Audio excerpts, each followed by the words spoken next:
একজন শ্বশুর যদি কয় কথা তখন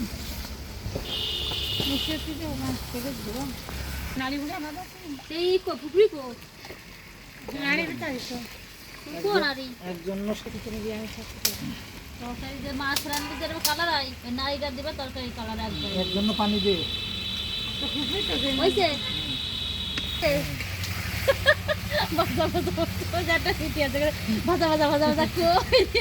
ভাজা করে রান্না করতে হয় আর দিলে আমার স্বামী কোনোদিন কয় না আমার রান্নাটা ভালো হয়েছে কয় তো কবে মাছটা ভালো ছিল না তো কবে সবজিটা ভালো ছিল কয় না যে তোমার হাতের রান্নাটা ভালো হয়েছে একজন কিন্তু একটা রান্ধতে খাতে ইচ্ছে করে সে বুঝিটা কত তাড়াতাড়ি কয় হয়েছে রান্ধ দেবো হয়েছে তো মশলা কষানো মাছটা দৌড়ে যাচ্ছিল তবে যে হ্যালো গাইস মাছটা দেন কিভাবে ফালাফালি করতেছে একটু পরে দেখা যাচ্ছে চুলের ভিতর যে সে রান্না কষে গেছে একজন কি কয় না দে না তুমি দেবো কি কয়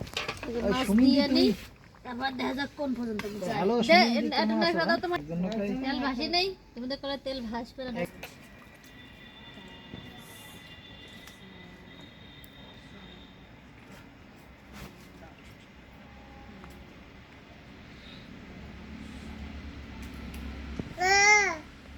কান দি রয়েছে কান নেই কা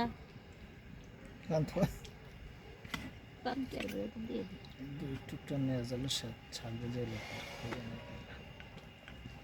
এটার পানি কেমন দেবো কড়াইতে পুড়ে যাবে না একটু করে রাঁধছিস কে